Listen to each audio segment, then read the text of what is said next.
Sidang pra-peradilan yang diajukan tersangka pencabulan santri di salah satu pesantren Kabupaten Jombang dinilai janggal. Selain dinilai tak menguasai materi, jaksa penuntut juga dinilai tidak berpihak pada korban. Dalam Kitab Undang-Undang Hukum Acara Pidana, pra-peradilan memberikan kewenangan pada pengadilan negeri untuk memeriksa dan memutuskan keabsahan proses penahanan, penangkapan, atau penetapan status atas hukum kepada seseorang. Namun, yang terjadi pada persidangan pra-peradilan kasus pelecehan seksual pengasuh pondok pesantren kepada santrinya di Kabupaten Jombang dinilai berbeda oleh Ahmad Sofyan, dosen hukum Universitas Bina Nusantara Jakarta. Dalam sidang ini, Ahmad Sofyan hadir sebagai saksi ahli hukum. Penilaian itu ia dasarkan pada sikap jaksa yang menyanggah keterangannya terkait penjelasan pengembalian berkas perkara hingga 3 kali. Menurut Ahmad Sofyan, jaksa tidak perlu menyanggah keterangan saksi ahli dengan materi pokok perkara. Sofyan justru menilai keahlian jaksa patut diragukan karena tidak memahami esensi keterangan saksi korban. Mereka tuh udah disumpah loh. Saksi korban tuh udah disumpah. Ya, sumpah itu menunjukkan keterangan mereka itu benar. Kalau mereka melanggar sumpahnya itu bisa dipidana. Emang sanggup mereka udah korban dipidana? Kan enggak ya.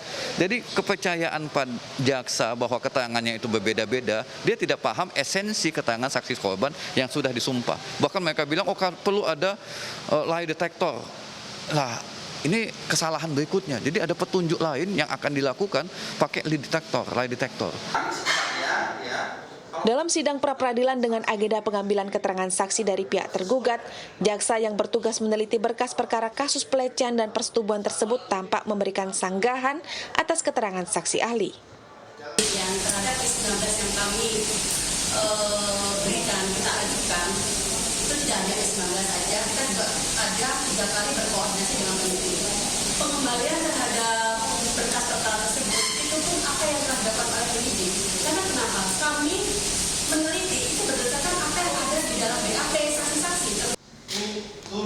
Tim kuasa hukum korban juga menyayangkan sikap jaksa.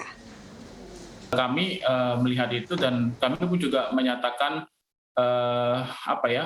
menyayangkan juga dari sikap kejaksaan yang justru malah tidak berpihak pada korban yang seharusnya ya secara institusional jaksa itu adalah mewakili korban, tetapi di sini justru jaksa berpihak kepada si pelaku dalam tanda kutip ya.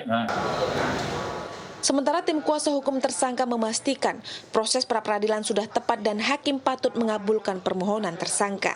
Bukti-bukti kami, baik bukti surat, saksi maupun ahli, telah menguatkan dalil permohonan kami. Maka ya tentu secara yuridis ya harus dikabulkan.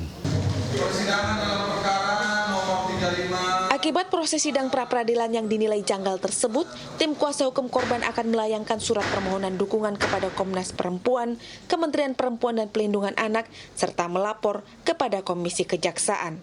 Eka Rima, Heri Dwi Sudarmanto, Surabaya, Jawa Timur.